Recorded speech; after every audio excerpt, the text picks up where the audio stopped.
안녕하세요, Sometimes you 여러분. feel like you are walking 오늘은 alone, 70대 중반의 but you're 평범한 not. 할머니의 이야기입니다. 긴 인생을 살면서 참 Sometimes you 많은 feel like 일들이 you are 있습니다. walking alone, 기쁜 일도 but you're 있고 not. 슬픈 일도 있습니다. 하지만 가장 충격적이었던 Sometimes you 일은 feel like you 따로 are walking 있었습니다. alone, 가장 but you're 가까운 not. 사람이 가장 무서운 사람이 될 수 있다는 것. 그 사실을 Sometimes you feel 깨달은 like you 순간의 are walking 이야기입니다. alone, but you're 여러분도 not. 혹시 주변 사람들을 너무 쉽게 믿고 계신 건 아닌가요? Sometimes you feel like you 사연자의 are walking 이야기를 alone, 들으시면서 한 but you're 번쯤 not. 생각해 보시면 좋겠습니다. 그럼 이제 시작하겠습니다. Sometimes you feel like 사연 시작 전 구독, 좋아요 한 번만 부탁드립니다. 여러분의 응원이 큰 힘이 됩니다. 1982년 4월 인천 부평구 상곡동 좁은 골목 안쪽 단칸방에서 김순자는 눈을 떴습니다. 창문 틈으로 새어 들어오는 아침 햇살이 낡은 벽지를 비쳤습니다. 옆에서는 3살 혁준이가 깊은 잠에 빠져 있었습니다. 아랫목에는 1살 승환이가 작은 숨소리를 내며 자고 있었습니다. 순자는 조심스럽게 일어났습니다. 남편의 빈자리가 눈에 들어왔습니다. 병원 영안실에 차갑게 누워있을 그 사람을 떠올리며 순자는 입술을 깨물었습니다. 울면 안 됩니다. 애들이 깨면 안 됩니다. 그녀는 부엌으로 향했습니다. 쌀독을 열어보니 바닥이 보였습니다. 냉장고에는 계란 3개와 시든 배추가 전부였습니다. 어떻게든 살아야 해. 순자는 작은 소리로 중얼거렸습니다. 그로부터 3년 전 순자는 23세 새댁이었습니다. 건설 현장에서 일하던 남편 이정수는 성실했습니다. 키는 작았지만 힘이 셌습니다. 술을 마시지 않았고 월급을 꼬박꼬박 집에 가져왔습니다. 퇴근 후에는 항상 웃는 얼굴로 아들을 안아 올렸습니다. 혁준아, 아빠 왔다. 오늘도 아빠 보고 싶었지? 그런 남편이 12층 건물 외벽 작업 중 추락했습니다. 안전줄이 끊어졌다고 했습니다. 순자는 영안실로 달려갔습니다. 하얀 천으로 덮인 남편의 몸을 붙잡고 목이 터져라 울었습니다. 여보, 제발 거짓말이라고 해줘. 나 당신 없인 정말 못 산단 말이야. 하지만 남편은 차갑게 식어 있었습니다. 장례를 치르고 집으로 돌아왔을 때 순자는 멍하니 단칸방을 둘러봤습니다. 혁준이는 엄마 치마를 붙잡고 있었고 승환이는 젖병을 물고 잠들어 있었습니다. 살아야 한다. 이 애들 때문에라도. 순자는 그렇게 다짐했습니다. 처음에는 집에서 할 수 있는 부업을 했습니다. 봉제 일이었습니다. 새벽부터 밤까지 재봉틀을 돌렸습니다. 손가락에 바늘이 찔려 피가 나도 멈추지 않았습니다. 하지만 수입이 턱없이 부족했습니다. 1985년 봄 순자는 파출부 일을 시작했습니다. 강남의 한 저택이었습니다. 젊은 사업가 김 사장 부부가 살고 있었습니다. 집은 넓었고 깨끗했습니다. 100일도 안 된 아기가 있었습니다. 첫날 사모님이 말했습니다. 아주머니, 우리 애 돌봐주시면서 집안일 좀 도와주시면 돼요. 편하게 생각하세요. 순자는 고개를 숙였습니다. 열심히 하겠습니다. 일은 고됐지만 견딜만 했습니다. 아기를 안고 우유를 먹이는데 문득 눈물이 났습니다. 내 아들들은 이웃집 아주머니에게 맡겨두고 남의 아기를 돌보고 있다는 사실이 서러웠습니다. 그때 사모님이 방으로 들어왔습니다. 아주머니, 괜찮으세요?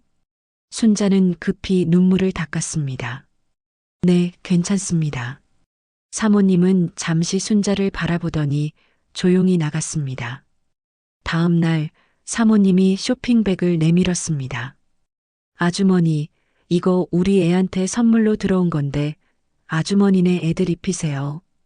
우리 애는 아직 너무 어려서 못 입거든요. 순자는 당황했습니다. 아니에요. 이렇게 좋은 옷을 어떻게 해. 괜찮아요. 선물 받은 게 너무 많아서요. 그냥 뒀다가는 애들 다 커버려요. 사모님은 웃으며 말했습니다. 순자는 그날 밤 집에 돌아가 쇼핑백을 열었습니다. 명품 브랜드의 아동복이 가득 들어 있었습니다. 혁준이와 승환이에게 입혀보니 꼭 맞았습니다. 엄마, 이거 진짜 내 거야? 혁준이가 눈을 반짝이며 물었습니다. 응, 내 거야. 순자는 아들을 꼭 안았습니다. 3년이 흘렀습니다. 순자는 사모님이 둘째를 낳을 때도 셋째를 낳을 때도 곁에서 도왔습니다. 산후조리를 해드렸고 밤새 아기를 돌봤습니다. 아주머니 없었으면 어쩔 뻔했어요. 정말 고마워요. 사모님은 진심으로 말했습니다. 어느 날 사장님 부부가 순자를 불렀습니다. 아주머니, 그동안 너무 힘드셨죠? 애들도 키우면서 우리 집까지 오가시느라. 순자는 긴장했습니다. 해고하려는 건가 싶었습니다. 아니에요. 제가 할 수 있는 일인데요. 사모님이 순자의 손을 잡았습니다.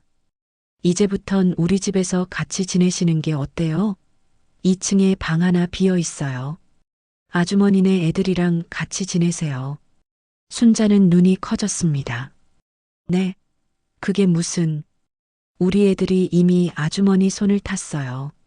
다른 분으로 바꿀 수도 없고, 그리고 솔직히 아주머니 애들이 뒷전이 되는 것 같아서 저희가 너무 미안해요.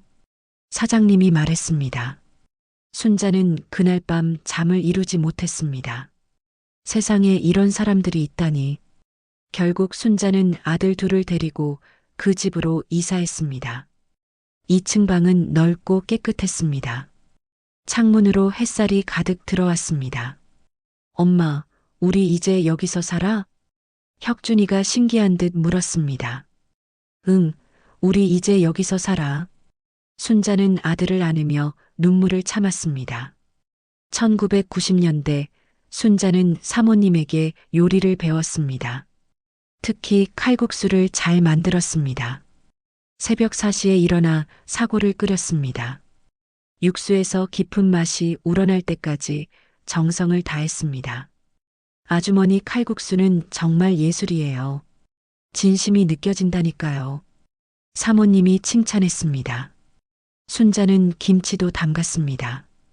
겉절이도 깍두기도 백김치도 만들었습니다. 손님이 오면 사모님은 항상 순자가 담근 김치를 내놓았습니다. 우리 집 김치는 특별해요. 진심으로 담가서 그래요. 사모님의 말에 순자는 부끄러워했습니다. 12년이 흘렀습니다. 혁준이는 중학생이 되었고 승환이는 초등학교에 들어갔습니다.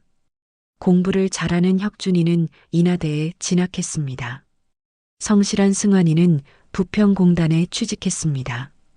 그리고 1997년 가을 사장님 부부가 순자를 불렀습니다. 아주머니, 우리 곧 미국으로 이민 가요. 순자는 가슴이 철렁했습니다. 그럼 이제 사모님이 돈봉투를 내밀었습니다. 퇴직금이에요. 아마 식당 하나 차릴 만큼은 될 거예요. 언니 칼국수 정말 맛있잖아요. 순자는 액수를 보고 깜짝 놀랐습니다. 이건 너무 많아요. 못 받아요. 꼭 받아주세요. 언니 덕분에 우리 애들 잘 자랐고 저랑 남편이 사업에 집중할 수 있었어요. 사업도 잘 됐고요. 그러니까 당연히 받으셔야 해요. 사모님이 눈물을 글썽이며 말했습니다. 순자는 사모님의 손을 붙잡고 한없이 울었습니다. 평생 잊지 않을게요. 정말 감사합니다. 저희가 더 감사해요, 언니. 1997년 겨울, 순자는 부평 상곡동에 작은 가게를 열었습니다. 간판에는 순자네 칼국수라고 써 있었습니다. 개업 첫날, 손님은 많지 않았습니다. 하지만 순자는 새벽 4시에 일어나 정성껏 육수를 끓였습니다. 김치를 담그고 깍두기를 썰고 칼국수 면을 손으로 뽑았습니다. 엄마, 제가 도와줄게요. 대학생이 된 혁준이가 주말마다 식당에 나왔습니다. 엄마, 저도요. 공장에서 퇴근한 승환이도 식당 일을 도왔습니다. 순자는 아들들을 바라보며 생각했습니다. 여보, 우리 애들 이렇게 잘 자랐어요. 당신이 보면 얼마나 좋아했을까. 그렇게 몇 년이 흘렀습니다. 순잔의 칼국수 입소문이 나기 시작했습니다. 단골 손님들이 생겼습니다. 여기 김치 진짜 맛있어요. 육수가 정말 깊은 맛이 나요. 손님들의 칭찬에 순자는 고개를 숙였습니다. 감사합니다. 정성껏 만들었습니다. 2012년 승환이가 여자친구를 데려왔습니다. 어린이집 교사라는 그 여자는 환하게 웃으며 말했습니다. 어머님, 처음 뵙겠습니다. 최은이라고 해요. 순자는 며느리감이 마음에 쏙 들었습니다. 2013년 혁준이도 여자를 데려왔습니다. 할머니 손에서 자랐다는 박도연은 조신하고 예의 바른 여자였습니다. 어머님, 잘 부탁드립니다. 도연이 공손하게 인사했습니다. 순자는 두 며느리를 얻고 행복했습니다. 하지만 그녀는 몰랐습니다. 행복이 이렇게 오래 갈 수 없다는 것을, 그리고 가장 가까운 곳에 가면을 쓴 사람이 숨어 있다는 것을. 상곡동의 봄은 따뜻했습니다. 하지만 언젠가는 검은 봄도 찾아올 것이었습니다. 순자는 그날도 새벽 4시에 일어나 육수를 끓였습니다. 깊고 진한 육수가 솥에서 보글보글 끓어올랐습니다. 진심으로 끓인 육수는 절대 거짓말을 하지 않았습니다. 하지만 사람의 마음은 달랐습니다. 어떤 사람의 마음은 육수처럼 깊었지만 어떤 사람의 마음은 물처럼 얕았습니다. 순자는 그것을 아직 몰랐습니다. 2012년 봄 승환이가 결혼했습니다. 신부 최은희는 28이었습니다. 어린이집에서 아이들을 가르쳤습니다. 첫 만남에서 그녀는 순자의 손을 꼭 잡았습니다. 어머님, 제가 시집 와서 정말 잘할게요. 은희의 눈빛은 맑았습니다. 결혼식 날 순자는 예식장 구석에 앉아 있었습니다. 하얀 드레스를 입은 은희가 환하게 웃었습니다. 승환이도 행복해 보였습니다. 우리 작은 아들이 장가를 가네. 순자는 가슴이 뭉클했습니다. 신혼여행에서 돌아온 은희는 자주 식당에 들렀습니다. 어머님, 이 반찬은 어떻게 만드세요? 어머님, 김치 담그는 법 좀 알려주세요. 은희는 노트에 받아 적었습니다. 순자가 보여주는 대로 따라했습니다. 서툴렀지만 열심이었습니다. 어머님, 겉절이 먹어보고 완전 반했어요. 저도 이렇게 만들고 싶어요. 은희가 말했습니다. 순자는 며느리가 예뻤습니다. 2013년 여름 혁준이도 결혼했습니다. 신부 박도연은 30이었습니다. 할머니 손에서 자랐다고 했습니다. 예식장에 도연의 할머니가 왔습니다. 허리가 굽은 노인이었습니다. 사돈, 우리 도연이 제가 키웠습니다. 부족한 점 많을 겁니다. 잘 가르쳐 주세요. 할머니가 순자에게 절을 했습니다. 순자는 얼른 할머니를 부축했습니다. 그럴 리가요. 이제 제 딸이나 마찬가지인데요. 제가 잘 챙기겠습니다. 도연은 조용한 사람이었습니다. 말이 많지 않았습니다. 하지만 예의가 발랐습니다. 시댁 식구들에게 늘 공손했습니다. 혼례 후 한 달 도연이 순자를 찾아왔습니다. 어머님, 제가 요리를 잘 못해요. 가르쳐 주실 수 있으세요? 그럼 당연하지. 순자는 부엌으로 도연을 데리고 갔습니다. 2014년 은희가 딸을 낳았습니다. 이름은 하영이었습니다. 순자는 병원에 달려갔습니다. 작은 손을 보며 감격했습니다. 어머님, 제가 출산 선물 드려요. 병실 문이 열리며 도연이 들어왔습니다. 손에는 과일 바구니가 들려 있었습니다. 동서, 고생했어요. 우리 조카 정말 예쁘네요. 도연이 환하게 웃었습니다. 은희도 웃으며 대답했습니다. 형님도 곧 좋은 소식 있을 거예요. 두 며느리가 이야기를 나누는 모습을 보며 순자는 흐뭇했습니다. 2015년 도연이 아들을 낳았습니다. 이름은 우진이었습니다. 혁준이가 전화를 걸어왔습니다. 엄마, 우리 아들 낳았어요. 순자는 병원으로 향했습니다. 병실에서 도연이 아기를 안고 있었습니다. 얼굴에 땀이 맺혀 있었습니다. 하지만 미소를 지었습니다. 어머님, 손주 보러 오셨어요? 그래, 우리 우진이 보러 왔지. 순자는 아기를 조심스럽게 안았습니다. 그날부터 순자의 삶이 바뀌었습니다. 순자네 칼국수를 정리했습니다. 손주들을 돌보기로 했습니다. 도연은 직장을 다녔습니다. 은희도 어린이집에 복직했습니다. 순자는 아침마다 두 손주를 데리고 산책을 나갔습니다. 하영이의 손을 잡고 우진이를 유모차에 태웠습니다. 할머니, 저기 강아지. 하영이가 소리쳤습니다. 그래, 강아지네. 예쁘지? 순자는 손녀의 머리를 쓰다듬었습니다. 집에 돌아오면 이유식을 만들었습니다. 우진이는 잘 먹었습니다. 숟가락을 입에 넣어주면 얌얌 소리를 냈습니다. 우리 우진이 참 잘 먹네. 순자가 말하자 우진이가 웃었습니다. 어느 날 도연이 일찍 퇴근했습니다. 어머님, 제가 이유식 한번 만들어 보고 싶어요. 그래, 그럼 해봐. 순자는 재료를 꺼내 주었습니다. 도연은 조심스럽게 채소를 썰었습니다. 냄비에 물을 끓였습니다. 쌀과 채소를 넣고 저었습니다. 다 됐어요, 어머님. 도연이 이유식을 그릇에 담았습니다. 순자가 우진이에게 한 숟가락 떠서 입에 넣었습니다. 우진이는 한 번 씹더니 고개를 돌렸습니다. 왜 안 먹지? 도연이 당황했습니다. 괜찮아. 원래 애들이 입맛이 까다로워. 순자가 위로했습니다. 어머님이 만든 건 잘 먹더니 제가 만든 건 싫은가 봐요. 도연이 풀이 죽었습니다. 아니야. 맛이 조금 익숙하지 않아서 그래. 자꾸 만들다 보면 우진이도 적응할 거야. 그렇겠죠? 도연이 고개를 끄덕였습니다. 2016년 은희가 둘째를 낳았습니다. 아들 민준이었습니다. 순자는 이제 새 손주를 돌봤습니다. 바빴지만 행복했습니다. 명절이 되면 두 며느리가 모두 모였습니다.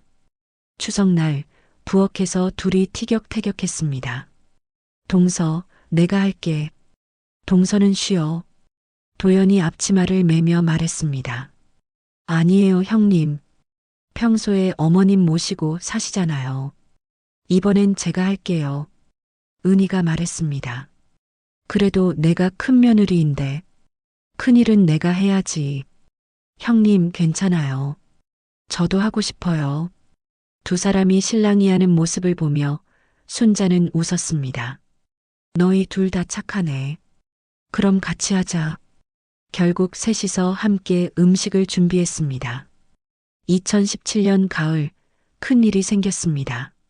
살고 있던 아파트에 재개발 소식이 들렸습니다. 몇 년 전부터 떠돌던 이야기였습니다. 이번에는 확정이었습니다. 엄마, 우리 새 아파트 받을 수 있대요. 혁준이가 흥분해서 말했습니다. 정말? 순자는 믿기지 않았습니다. 2018년 봄 재개발이 완료되었습니다. 송도 신도시에 새 아파트를 받았습니다. 시세가 7억이라고 했습니다. 순자는 현기증이 날 것 같았습니다. 이사하는 날 도연이 계속 웃었습니다. 어머님, 여기가 진짜 우리 집이에요? 우리가 여기서 사는 거예요? 그래, 우리 집이야. 완전 대박이에요. 어머님, 우리 로또 맞은 거 아니에요? 도연이 순자의 손을 잡고 흔들었습니다. 순자도 따라 웃었습니다. 그러게, 꿈만 같구나. 저녁에 은희가 아이들을 데리고 왔습니다. 어머님, 집들이 축하드려요. 은희는 큰 냄비를 들고 왔습니다. 이게 뭐야? 사골국이요. 제가 집에서 이틀 동안 구웠어요. 냉동실에 얼려두시고 필요할 때마다 드세요. 아이고, 고생했겠다. 고맙다. 순자는 며느리가 대견했습니다. 그리고 이건 다리 마사지기예요. 요즘 어머님 다리 자주 붓는다고 하셨잖아요. 은희가 상자를 내밀었습니다. 이런 것까지 사오고. 괜찮아요. 어머님 건강이 제일 중요하죠. 그날 밤 가족들이 모두 모였습니다. 혁준이와 도연, 우진이, 승환이와 은희, 하영이, 민준이, 순자까지 8명이었습니다. 넓은 거실에 앉아 저녁을 먹었습니다. 아이들이 뛰어다녔습니다. 어른들은 술을 마시며 이야기를 나눴습니다. 엄마 고생 많으셨어요. 이제 편히 사세요. 혁준이가 말했습니다. 그러게요, 어머님. 이제 좋은 일만 있을 거예요. 은희가 덧붙였습니다. 순자는 가족들을 둘러봤습니다. 여보, 우리 가족 이렇게 행복해요. 하늘에서 보고 있죠? 순자는 속으로 남편에게 말했습니다. 하지만 그날 밤 순자는 이상한 꿈을 꿨습니다. 칼국수 육수를 끓이고 있었습니다. 그런데 육수가 점점 시커멓게 변했습니다. 아무리 저어도 색이 돌아오지 않았습니다. 순자는 식은땀을 흘리며 깼습니다. 2018년 가을부터 혁준이가 자주 늦게 들어왔습니다. 엄마, 회사 일이 많아서요.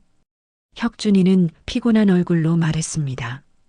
밤늦게 혁준이와 도연이 싸우는 소리가 들렸습니다. 크지는 않았지만 벽 너머로 들렸습니다. 순자는 걱정이 되었습니다. 어느 날 순자가 물었습니다. 너희 요새 왜 자꾸 싸우니?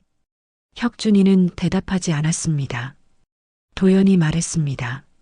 어머님, 그냥 사소한 오해예요. 괜찮아요. 무슨 오해? 별거 아니에요. 금방 풀릴 거예요. 도연이 웃으며 말했습니다. 하지만 싸움은 계속되었습니다. 2019년 초 혁준이가 한 달 내내 야근을 했습니다. 집에 제 시간에 들어온 날이 손에 꼽았습니다. 어느 날 새벽 1시 혁준이가 현관문을 열었습니다. 순자는 거실에 나가 있었습니다. 혁준아, 밥은 먹었니? 네, 엄마. 저 너무 피곤해서 바로 잘게요. 그래. 푹 쉬어. 혁준이는 비틀거리며 방으로 들어갔습니다. 순자는 가슴이 답답했습니다. 우리 아들 너무 무리하는 거 아닌가. 2019년 3월 어느 날 은희에게 전화가 왔습니다. 어머님, 큰일 났어요. 은희의 목소리가 떨렸습니다. 왜? 무슨 일이야? 우리 그이가 공장에서 사고가. 순자는 휴대폰을 떨어뜨릴 뻔했습니다. 뭐라고? 어머님, 빨리 와주세요. 제발이요. 순자는 택시를 잡아탔습니다. 병원으로 가는 내내 가슴이 두근거렸습니다. 제발 아니길. 제발. 하지만 병원에 도착했을 때 이미 늦었습니다. 승환이는 차가운 시신이 되어 있었습니다. 승환아. 순자는 아들을 붙잡고 울었습니다. 공장에서 철판에 깔렸다고 했습니다. 1톤이 넘는 무게였다고 했습니다. 순자는 정신이 나갈 것 같았습니다. 남편을 잃었을 때보다 더 큰 충격이었습니다. 왜 내 아들이? 왜? 장례식장에 사람들이 몰려왔습니다. 은희는 빈소 앞에서 하염없이 울었습니다. 하영이와 민준이는 엄마 옆에서 울먹였습니다. 도연도 왔습니다. 동서, 도연이 은희를 안았습니다. 형님, 이게 무슨 일이에요?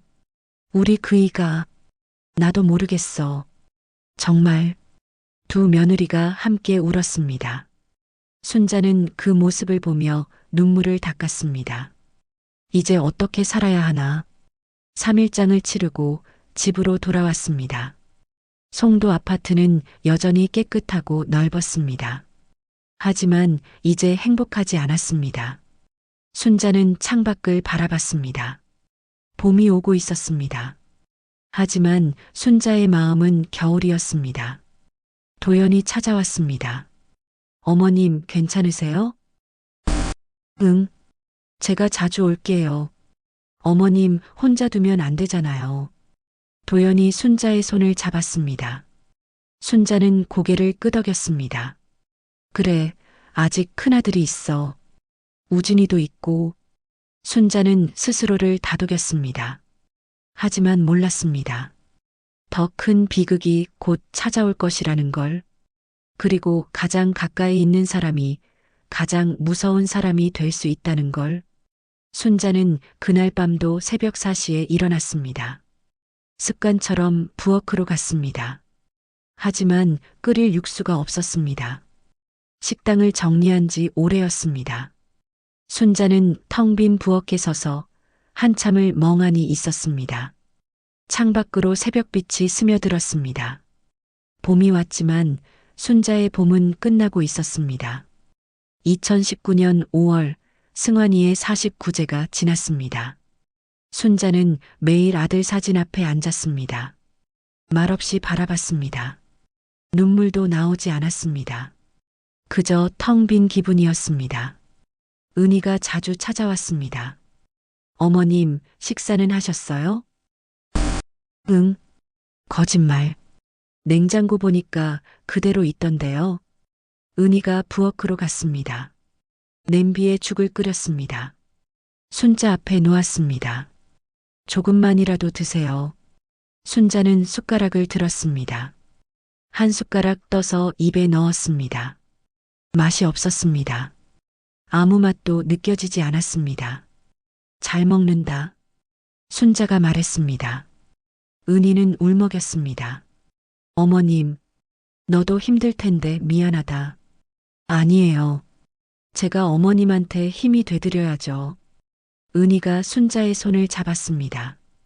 그날 저녁 도연도 왔습니다. 어머님, 병원 가셔야 해요. 얼굴이 너무 안 좋으세요. 괜찮아. 괜찮지 않아요. 제가 내일 모시고 갈게요. 도연이 단호하게 말했습니다. 순자는 고개를 끄덕였습니다. 병원에서 검사를 받았습니다. 의사가 말했습니다. 스트레스성 위염이네요. 식사를 제대로 안 하셨죠? 약 드시고 푹 쉬세요. 네. 순자는 힘없이 대답했습니다. 집으로 돌아오는 길 도연이 운전을 했습니다. 어머님, 제가 자주 올게요. 혼자 계시면 안 돼요. 고맙구나. 당연한 거예요. 이제 어머님은 저희 엄마이기도 하잖아요. 도연이 웃었습니다. 순자는 창밖을 봤습니다. 거리는 초록빛이었습니다. 나무마다 새싹이 돋았습니다.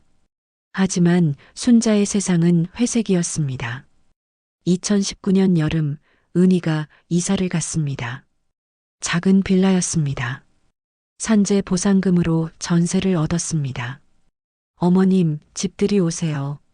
순자는 은희의 새 집에 갔습니다. 좁았지만 깨끗했습니다.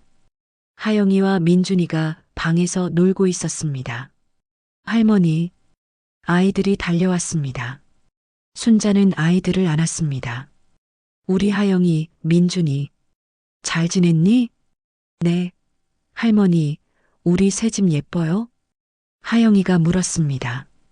그럼, 아주 예쁘지. 순자는 억지로 웃었습니다. 거실 한쪽에 승환이 사진이 걸려 있었습니다. 순자는 사진 앞에 섰습니다. 승환아, 너 가족들 잘 지내고 있다. 걱정 마. 은희가 다가왔습니다. 어머님, 이거 드릴 게 있어요. 은희가 봉투를 내밀었습니다. 순자가 열어보니 돈이었습니다. 이게 뭐니? 제가 받은 보상금 중 일부예요. 어머님이 저한테 주신 돈, 이걸로 갚고 싶어요. 안 돼. 너 그 돈으로 애들 키워야지. 어머님도 필요하실 거예요. 제발 받아주세요. 은희가 울먹였습니다. 순자는 봉투를 도로 은희 손에 쥐어줬습니다. 너 혼자 애들 키우는 게 얼마나 힘든지 내가 알아. 이건 너희가 써야 해. 어머님, 그리고 자주 놀러와. 그게 나한텐 더 큰 힘이야. 순자가 은희의 머리를 쓰다듬었습니다. 은희는 순자의 품에 안겨 울었습니다. 2020년 초 코로나가 시작됐습니다. 사람들이 집 밖으로 나오지 않았습니다. 거리가 텅 비었습니다. 순자도 집에만 있었습니다. 도연이 일주일에 두세 번 왔습니다. 장을 받아 주었습니다. 청소를 도왔습니다. 어머님, 제가 반찬 좀 만들어 놓을게요. 도연이 부엌에서 요리를 했습니다. 순자는 거실에 앉아 텔레비전을 봤습니다. 뉴스에서는 확진자 숫자를 말했습니다. 다 됐어요, 어머님. 도연이 냉장고에 반찬통을 넣었습니다. 고생했다. 아니에요. 제가 어머님 모셔야죠. 도연이 앉아서 물을 마셨습니다. 혁준이는? 남편은 재택근무 중이에요. 집에서 일해요. 힘들겠구나. 괜찮아요. 어머님이 더 힘드시잖아요. 도연이 순자의 등을 쓰다듬었습니다. 2020년 가을, 은희가 복직했습니다. 어머님, 저 다시 일 시작했어요. 전화기 너머로 은희의 목소리가 들렸습니다. 그래, 힘들지 않니? 괜찮아요. 애들 학원비도 내야 하고 생활비도 벌어야 하니까요. 우리 하영이, 민준이는 잘 있고? 네. 애들은 학교 잘 다녀요. 할머니 보고 싶대요. 나도 보고 싶다. 이것들아. 순자는 전화를 끊고 한숨을 쉬었습니다. 며느리도 힘들 텐데 자기 힘든 내색을 안 했습니다. 순자는 가슴이 아팠습니다. 2021년 초 혁준이와 도연이 싸움이 잦아졌습니다. 밤에 목소리가 새어나왔습니다. 크지 않았지만 긴장된 기운이 느껴졌습니다. 다음 날 아침 순자가 물었습니다. 너희 왜 자꾸 다투니? 혁준이는 입을 다물었습니다. 도연이 대답했습니다. 별일 아니에요, 어머님. 금방 풀릴 거예요. 무슨 일인지 말해봐. 그냥 제가 오해를 좀 해서요. 죄송해요. 도연이 고개를 숙였습니다. 혁준이는 밥을 빨리 먹고 나갔습니다. 인사도 없이 현관문이 닫혔습니다. 순자는 불안했습니다. 2월 말부터 혁준이가 거의 집에 없었습니다. 회사에서 큰 프로젝트가 있다고 했습니다. 매일 밤 10시, 11시에 들어왔습니다. 어떤 날은 자정이 넘어서 들어왔습니다. 순자는 기다렸습니다. 거실 불을 켜두고 앉아 있었습니다. 현관문이 열렸습니다. 엄마, 왜 안 주무세요? 혁준이가 놀란 얼굴로 물었습니다. 내가 걱정돼서. 너 요새 너무 무리하는 거 아니니? 괜찮아요. 프로젝트 끝나면 나아질 거예요. 밥은 먹고 다니니? 네. 걱정 마세요. 혁준이는 방으로 들어갔습니다. 순자는 한숨을 쉬었습니다. 3월 20일 밤 혁준이가 새벽 1시에 돌아왔습니다. 순자는 이번에도 기다리고 있었습니다. 엄마, 밥 먹었니? 네. 저 진짜 피곤해서 바로 잘게요. 혁준이는 비틀거렸습니다. 얼굴이 창백했습니다. 눈밑이 검었습니다. 그래. 푹 쉬어라. 순자는 아들을 안쓰럽게 봤습니다. 다음 날 아침 도연의 비명소리가 집안을 울렸습니다. 여보, 여보, 일어나봐. 제발. 순자는 벌떡 일어났습니다. 혁준이 방으로 뛰어갔습니다. 혁준이가 침대에 누워 있었습니다. 움직이지 않았습니다. 혁준아. 순자가 아들을 흔들었습니다. 차가웠습니다. 119 불렀어요. 도연이 울며 소리쳤습니다. 구급차가 왔습니다. 응급요원들이 심폐소생술을 했습니다. 반응 없습니다. 계속하세요. 하지만 소용없었습니다. 병원에서 의사가 말했습니다. 심장마비입니다. 과로로 인한 급성 심근경색으로 보입니다. 순자는 그 자리에 주저앉았습니다. 안 돼, 안 돼. 도연이 순자를 부축했습니다. 어머님, 어머님. 장례식장에 사람들이 왔습니다. 순자는 영정사진 앞에 앉아 있었습니다. 혁준이가 웃고 있었습니다. 사진 속에서 왜 내 아들들을. 순자는 눈물도 나오지 않았습니다. 은희가 왔습니다. 도연을 안았습니다. 형님, 이게 무슨 일이에요? 나도 모르겠어. 어제까지만 해도 두 며느리가 서로 붙잡고 울었습니다. 순자는 그들을 봤습니다. 며느리들도 힘들 것입니다. 남편을 잃은 사람들입니다. 하지만 순자는 두 아들을 모두 잃었습니다. 이 고통을 누가 알겠습니까? 3일장을 치렀습니다.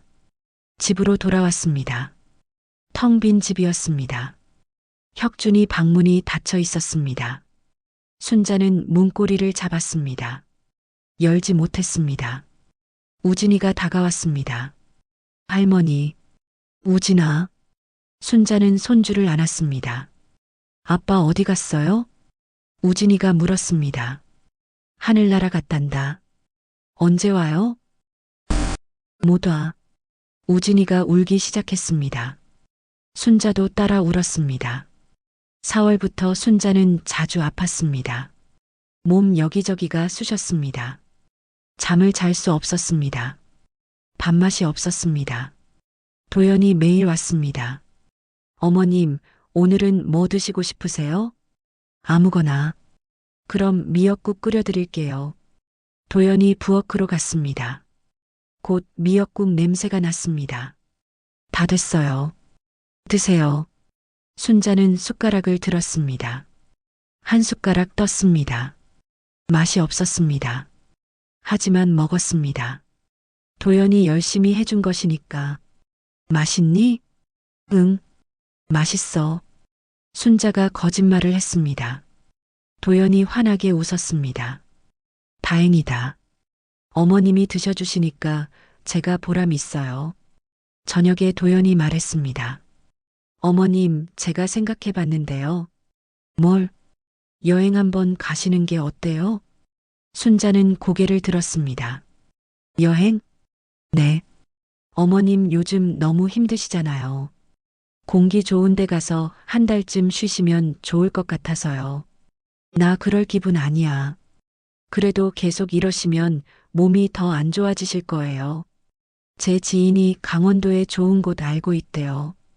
요양시설 같은 곳인데 말이 요양시설이지 그냥 쉬러 가는 곳이래요. 도연이 설명했습니다.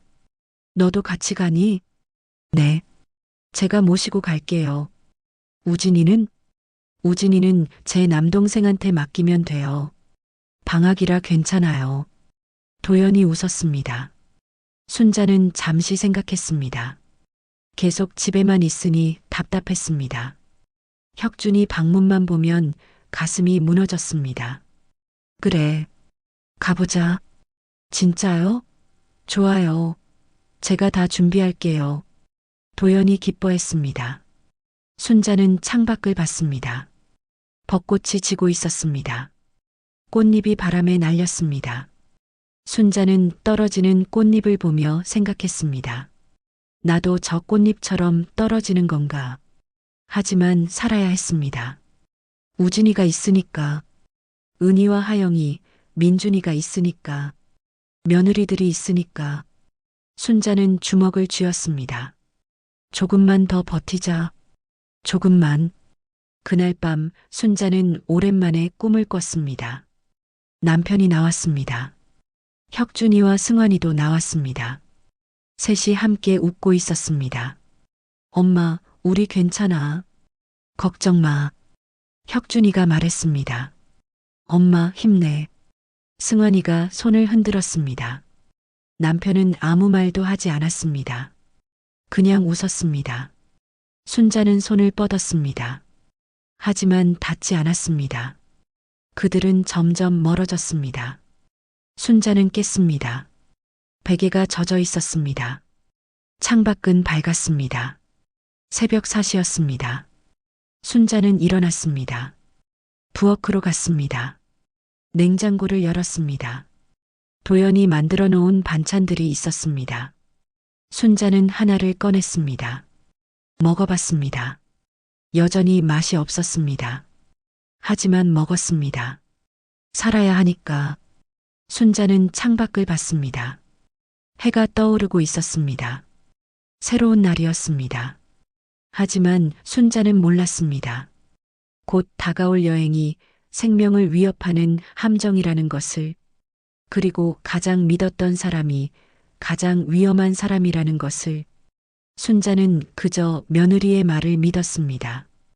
그것이 마지막 실수였습니다. 2021년 9월 23일 목요일 오전 10시 용산역은 사람들로 붐볐습니다. 순자는 작은 캐리어를 끌고 있었습니다. 옆에서 도연이 걸었습니다. 어머님, 천천히 가세요. 응. 개찰구를 지나 플랫폼으로 향했습니다. KTX가 서 있었습니다. 은빛 차체가 햇빛에 반짝였습니다. 우리 7호차예요. 이쪽이에요. 도연이 앞장섰습니다. 좌석을 찾았습니다.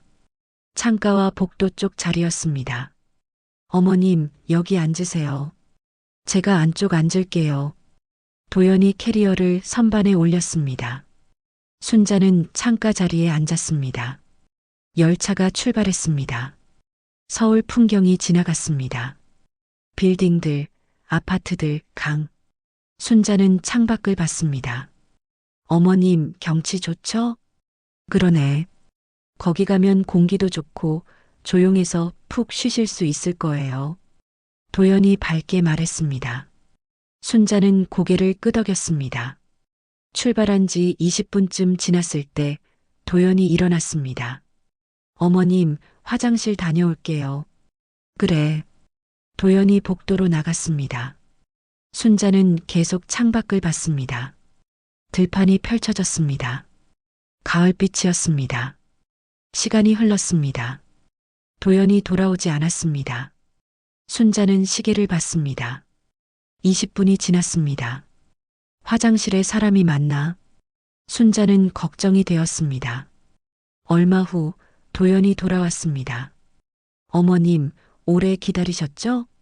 아니야. 괜찮아. 화장실 갔다가 아는 지인한테 전화 좀 받았어요. 도연이 앉으며 설명했습니다. 그랬구나. 순자는 안심했습니다. 다시 30분쯤 지났습니다.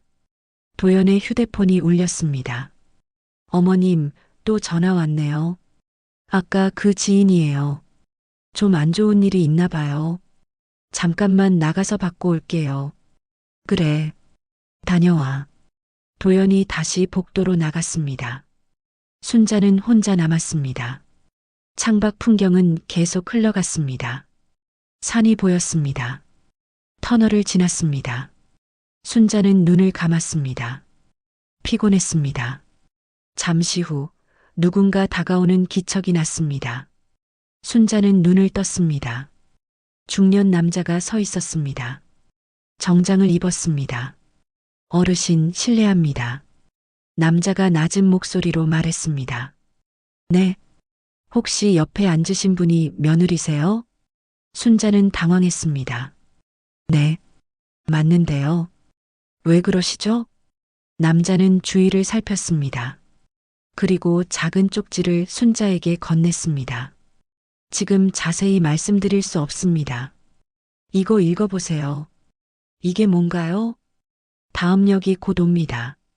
짐 챙기시고 바로 내리세요. 시간 없으세요. 남자는 그렇게 말하고 다른 칸으로 사라졌습니다. 순자는 쪽지를 펼쳤습니다. 손이 떨렸습니다. 쪽지에는 이렇게 적혀 있었습니다. 어르신, 며느리분 절대 믿지 마세요. 아까 통로에서 남자와 통화하는 걸 들었습니다. 평창 쪽 힐링하우스라는 곳에 어르신을 감금하고 재산을 빼앗을 계획입니다. 손주도 버릴 거라고 했습니다. 지금 내리지 않으면 돌이킬 수 없습니다. 제발 다음 역에서 내려 경찰에 신고하세요. 정민석 인천경찰청 형사 010-1234-5678. 순자는 쪽지를 다시 읽었습니다. 믿기지 않았습니다. 우리 며느리가 그럴 리 없어.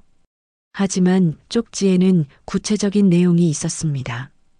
평창, 힐링하우스, 도연이 말한 곳과 일치했습니다. 순자의 심장이 빨리 뛰었습니다. 혹시 정말 안내방송이 나왔습니다. 곧 청량리역입니다. 순자는 주의를 받습니다. 도연은 아직 돌아오지 않았습니다. 순자는 결심했습니다. 서둘러 일어났습니다. 선반에서 캐리어를 내렸습니다. 무거웠지만 힘을 냈습니다. 반대편 통로로 향했습니다. 열차가 멈췄습니다. 문이 열렸습니다. 순자는 플랫폼으로 내렸습니다. 다리가 후들거렸습니다. 사람들 사이로 빠져나갔습니다. 개찰구를 지나 밖으로 나왔습니다. 휴대폰이 울렸습니다. 도연이었습니다. 순자는 전화를 받았습니다. 어머님, 지금 어디세요? 도연의 목소리가 다급했습니다. 나 내렸어. 네. 왜요? 자리에도 안 계시고 화장실에도 없으시고. 너 나한테 여행 가자던 게 이런 거였니? 순자의 목소리가 떨렸습니다. 어머님, 무슨 말씀이세요? 너 날 불법 시설에 가두려고 했잖아. 내 재산 빼돌리려고. 어머님, 그게 무슨... 너 내가 계속 모를 줄 알았지? 순자는 목소리를 높였습니다. 어머님, 오해세요. 진짜 아니에요. 오해가 아니야. 증거도 있어. 나 지금 경찰서 간다. 순자는 전화를 끊었습니다. 손이 떨렸습니다. 가슴이 두근거렸습니다. 순자는 쪽지에 적힌 번호로 전화를 걸었습니다. 여보세요? 남자 목소리가 들렸습니다. 아까 쪽지 주신 분이세요? 네, 어르신. 무사히 내리셨군요. 제가 봤습니다. 정말 제 며느리가 그런 짓을... 순자의 목소리가 끊어졌습니다. 제 직업이 경찰입니다. 오늘 부산 출장 가는 길이었어요. 통화 때문에 통로에 나갔다가 우연히 들었습니다. 무슨 내용이었어요? 며느리분이 남자와 통화하고 있었습니다. 목소리가 커서 안 들을 수가 없었어요. 정민석이 설명했습니다. 뭐라고 했나요? 이제 거의 다 왔다. 늙은이 시설에 넣고 우리 둘이 아파트에서 살면 된다. 애는 동생한테 맡기면 되고. 이런 내용이었습니다. 순자는 숨이 막혔습니다. 그리고 둘이 웃더군요. 제가 녹음도 해뒀습니다. 증거로 쓰실 수 있어요. 감사합니다. 정말 감사합니다. 순자는 눈물이 났습니다. 경찰서 위치 아세요? 아니요. 제가 가까운 곳 알려드릴게요. 거기 가셔서 신고하세요. 제가 녹음 파일 보내드리겠습니다. 네. 순자는 고개를 끄덕였습니다. 전화를 끊고 택시를 잡았습니다. 경찰서로 향했습니다. 차 안에서 휴대폰이 계속 울렸습니다. 도연이었습니다. 순자는 받지 않았습니다. 경찰서에 도착했습니다. 민원실로 들어갔습니다. 무슨 일로 오셨습니까? 경찰관이 물었습니다. 신고하러 왔습니다. 제 며느리가... 순자는 떨리는 목소리로 설명했습니다. 경찰관이 자리에서 일어났습니다. 잠시만 기다리세요. 담당자 모시고 올게요. 곧 형사가 왔습니다. 어르신, 자세히 말씀해 주세요. 순자는 처음부터 끝까지 설명했습니다. 쪽지를 보여줬습니다. 정민석이 보낸 녹음 파일도 들려줬습니다. 형사는 심각한 표정이었습니다. 어르신, 정말 위험한 상황이었습니다. 잘 피하셨어요. 제 며느리가... 정말 그럴 사람이 아니었는데 순자는 고개를 떨궜습니다. 일단 조사 들어가겠습니다. 며느리분 연락처 주세요. 순자는 도연의 번호를 알려줬습니다. 집 주소도 말했습니다. 그 시설도 확인해 보겠습니다. 힐링하우스라고 하셨죠? 네. 형사가 컴퓨터를 두드렸습니다. 여기 나오네요. 강원도 평창 무허가 시설입니다. 순자는 식은땀이 났습니다. 정말이었구나. 그날 저녁 순자는 송도 집으로 돌아왔습니다. 혼자였습니다. 조용했습니다. 현관문을 열고 들어섰습니다. 거실 불을 켰습니다. 모든 게 그대로였습니다. 하지만 이제 달랐습니다. 순자는 소파에 앉았습니다. 숨을 깊이 들이쉬었습니다. 휴대폰이 울렸습니다. 은이었습니다. 순자는 전화를 받았습니다. 어머님, 큰일 났어요. 은희의 목소리가 급했습니다. 무슨 일이야? 형님이 어머님한테 무슨 짓을 하려고 했대요? 경찰한테 전화 왔어요. 그래. 어머님 괜찮으세요? 다치신 데는 없으세요? 은희가 울먹였습니다. 괜찮아. 나 무사해. 어머님, 제가 지금 바로 갈게요. 아니야. 늦었어. 내일 와. 정말 괜찮으세요? 응. 걱정 마. 순자는 전화를 끊었습니다. 창밖을 봤습니다. 밤이었습니다. 별이 보였습니다. 순자는 생각했습니다. 15년을 함께 산 며느리였습니다. 착하고 예의 바른 사람이라고 믿었습니다. 하지만 가면이었습니다. 사람을 어떻게 믿어야 하나? 순자는 한숨을 쉬었습니다. 다음 날 아침 은희가 왔습니다. 문을 열자마자 순자를 안았습니다. 어머님, 괜찮아. 내가 괜찮다니까. 어떻게 이런 일이? 형님이 정말 그랬어요? 은희가 물었습니다. 그래. 증거도 있어. 순자는 자초지종을 설명했습니다. 은희는 듣는 내내 입을 다물지 못했습니다. 믿을 수 없어요. 형님이 그렇게 착한 척 했는데. 나도 몰랐어. 어머님 정말 무서우셨겠어요. 은희가 순자의 손을 잡았습니다. 무서웠지. 그런데 이상하게 화가 더 나더라. 당연하죠. 저도 화나요. 어떻게 어머님한테. 은희의 목소리가 떨렸습니다. 오후에 경찰에서 전화가 왔습니다. 어르신, 며느리분 소환했습니다. 조사 중입니다. 알겠습니다. 그리고 힐링하우스 급습했습니다. 노인 3분 구조했어요. 순자는 가슴이 철렁했습니다. 3분이나? 네. 다들 가족한테 연락했습니다. 시설 운영자는 체포했고요. 수고하셨습니다. 순자는 전화를 끊고 창밖을 봤습니다. 푸른 하늘이었습니다. 구름이 흘러갔습니다. 만약 내가 그 기차에서 안 내렸다면 순자는 상상하고 싶지 않았습니다. 저녁에 정민석에게 전화를 걸었습니다. 형사님, 저 순자입니다. 어르신, 잘 계셨어요? 네. 덕분에 살았습니다. 다행입니다. 정말 감사해요. 형사님 아니었으면 순자의 목이 메었습니다. 제 직업이 경찰이니까요. 할 일 했을 뿐입니다. 제가 살해를 하고 싶은데 계좌번호 좀. 아닙니다, 어르신. 그런 거 안 받습니다. 정민석이 단호하게 말했습니다. 그래도 어르신이 무사하신 게 제일 중요합니다. 그걸로 충분해요. 순자는 눈물이 났습니다. 고맙습니다. 정말 고맙습니다. 건강하세요, 어르신. 전화를 끊고 순자는 한참을 멍하니 앉아 있었습니다. 세상에는 나쁜 사람도 있지만 좋은 사람도 있었습니다.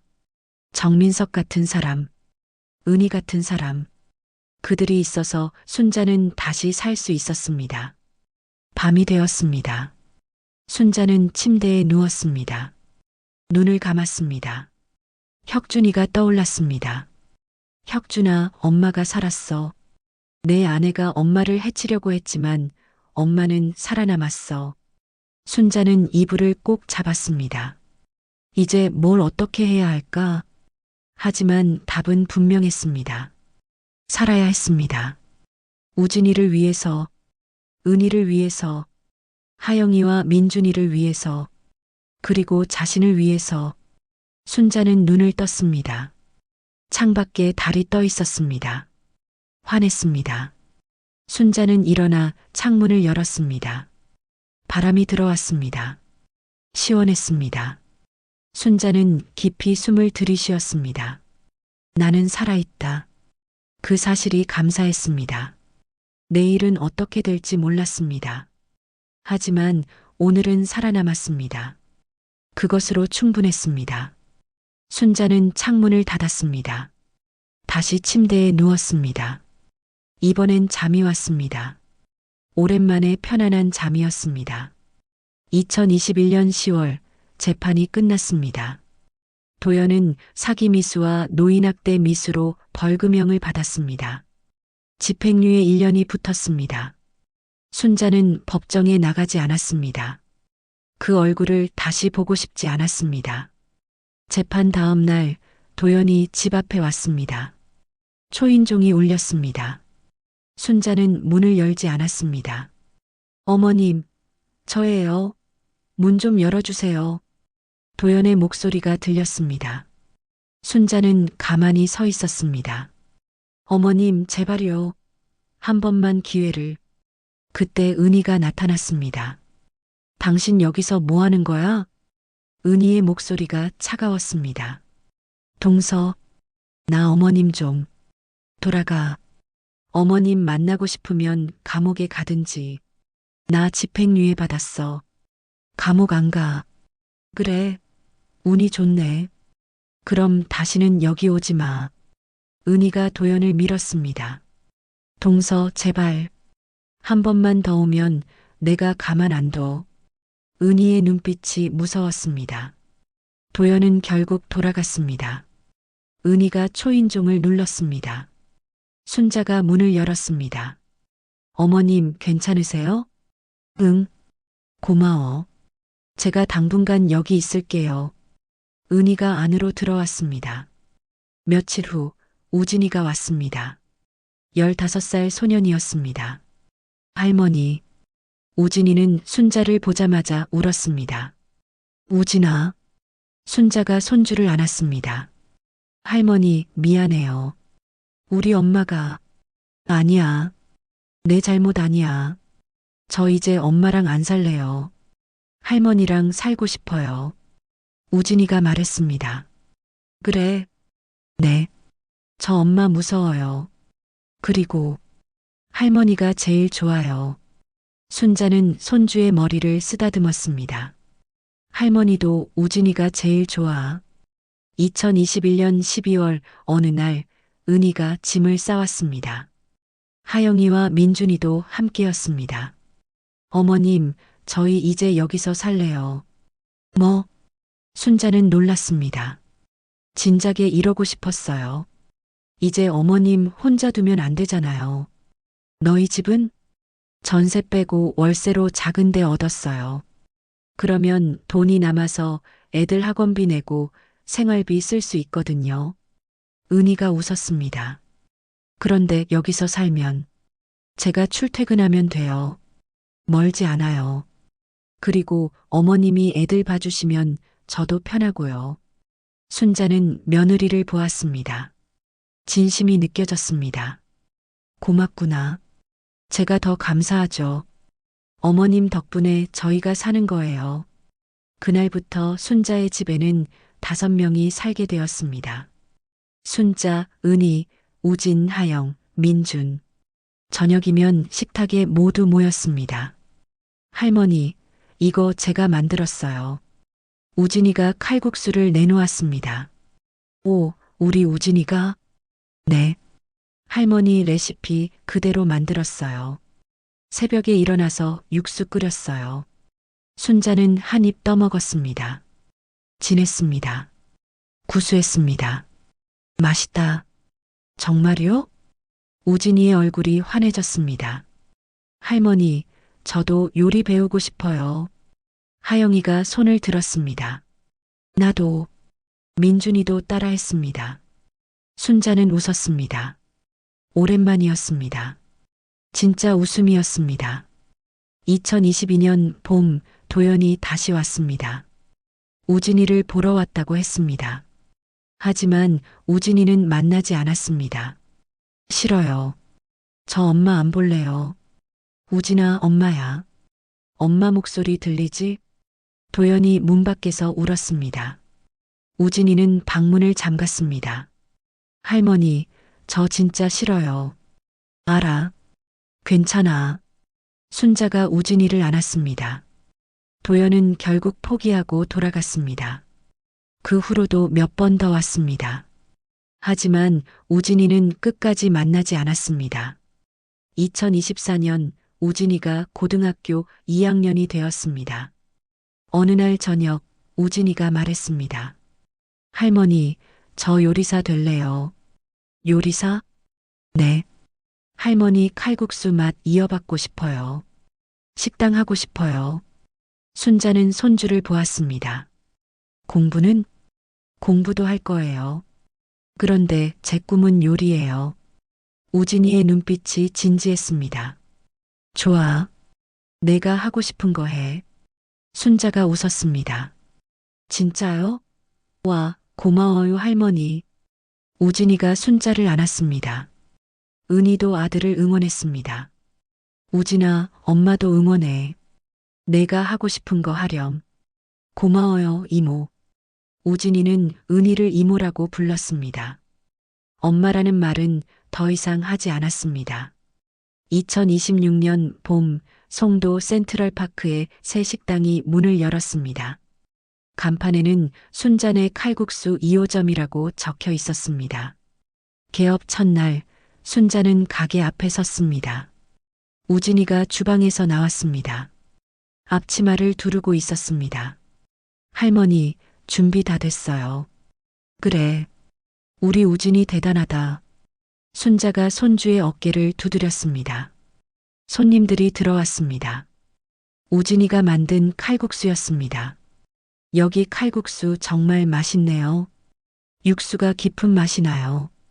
손님들이 칭찬했습니다. 한 손님이 물었습니다. 비법이 뭐예요? 우진이가 웃으며 대답했습니다. 저희 할머니의 마음이요. 진심으로 만들면 맛있어져요. 순자는 그 말을 듣고 뭉클했습니다. 저녁에 가족들이 모였습니다. 순자, 은희, 우진, 하영, 민준. 식당 한쪽 테이블에 둘러앉았습니다. 오늘 첫날인데 손님 많이 왔어요.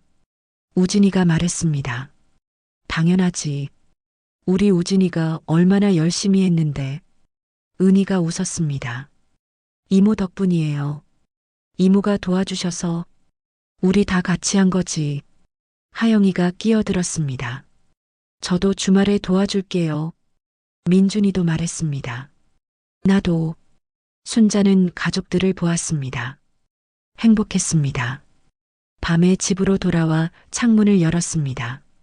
바람이 들어왔습니다. 별이 보였습니다. 순자는 하늘을 올려다보았습니다. 여보, 혁준아, 승환아. 엄마 이제 괜찮아. 우리 우진이가 훌륭하게 자라줬어. 애들도 다 잘 있어. 걱정하지 마. 순자는 눈을 감았습니다. 바람이 볼을 스쳤습니다. 마치 누군가 쓰다듬는 것 같았습니다. 순자는 미소 지었습니다. 다음 날 아침 순자는 새벽 4시에 일어났습니다. 오랜 습관이었습니다. 부엌으로 갔습니다. 냄비에 물을 끓였습니다. 사골을 넣었습니다. 보글보글 끓기 시작했습니다. 순자는 그 모습을 가만히 보았습니다. 육수는 거짓말을 하지 않았습니다. 정성껏 끓이면 깊은 맛이 났습니다. 사람도 마찬가지였습니다. 진심으로 대하면 통했습니다. 도연은 진심이 없었습니다. 은희는 진심이었습니다. 그 차이가 모든 것을 바꿨습니다. 순자는 육수를 저었습니다. 김이 모락모락 올라왔습니다. 창밖이 밝아지기 시작했습니다. 새로운 하루였습니다. 순자는 육수를 한 국자 떠서 맛을 봤습니다. 완벽했습니다. 좋아. 순자가 혼잣말을 했습니다. 거실에서 발소리가 났습니다. 우진이가 나왔습니다. 할머니, 벌써 일어나셨어요? 응. 육수 끓이고 있어. 저도 배우고 싶어요. 우진이가 다가왔습니다. 그래. 이리 와봐. 순자는 손주에게 국자를 건넸습니다. 천천히 저어. 급하게 하면 안 돼. 네. 우진이가 조심스럽게 저었습니다. 순자는 손주의 뒷모습을 보았습니다. 혁준이와 닮았습니다. 승환이와도 닮았습니다. 순자는 미소 지었습니다. 고맙다. 정말 고마워. 누구에게 하는 말인지 몰랐습니다. 하늘에 계신 가족들에게일 수도 있고, 곁에 있는 가족들에게일 수도 있었습니다. 아니면 자기 자신에게일 수도 있었습니다. 순자는 창밖을 보았습니다. 해가 떠올랐습니다. 환한 아침이었습니다. 순자는 깊이 숨을 들이쉬었습니다. 살아있었습니다. 그것만으로도 감사했습니다. 우진이가 말했습니다. 할머니, 이제 됐어요?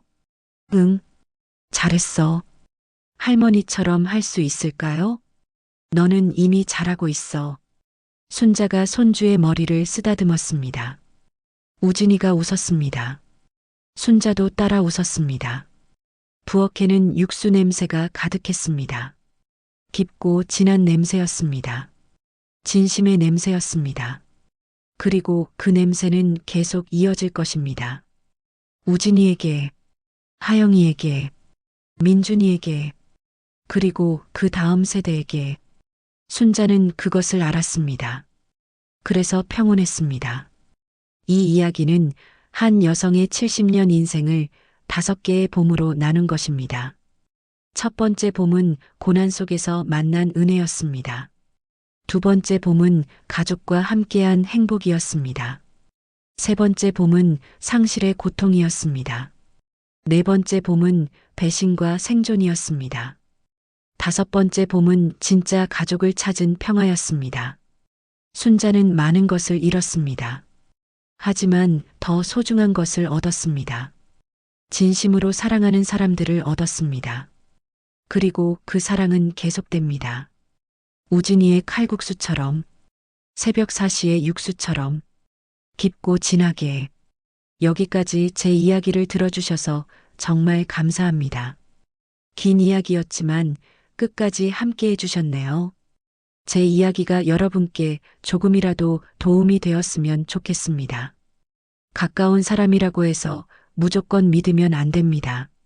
하지만 동시에 세상에는 좋은 사람들도 분명히 존재합니다. 진심은 통합니다. 그리고 진심으로 맺어진 관계는 어떤 시련도 이겨낼 수 있습니다. 여러분께 부탁 하나만 드리겠습니다. 이 이야기가 도움이 되셨다면 구독 버튼을 눌러주세요. 좋아요와 댓글도 남겨주시면 정말 감사하겠습니다. 여러분의 응원이 저에게 큰 힘이 됩니다. 그리고 주변에 이런 이야기가 필요한 분들이 계시다면 꼭 공유해주세요. 특히 혼자 사시는 어르신들, 며느리나 사위와의 관계로 고민하시는 분들께 이 이야기가 전해졌으면 합니다. 다음에는 어떤 이야기를 들려드릴까요? 댓글로 의견 남겨주시면 참고하겠습니다. 여러분의 인생 이야기도 궁금합니다. 혹시 비슷한 경험이 있으시다면 댓글로 나눠주세요. 서로의 이야기를 통해 우리 모두 조금 더 지혜로워질 수 있을 거라 믿습니다. 알림 설정도 꼭 해주세요. 새로운 이야기가 올라올 때마다 알림을 받으실 수 있습니다. 다시 한번 감사드립니다. 여러분 모두 건강하시고 진심으로 사랑하는 사람들과 행복한 시간 보내시길 바랍니다. 그럼 다음 이야기에서 또 뵙겠습니다. 안녕히 계세요.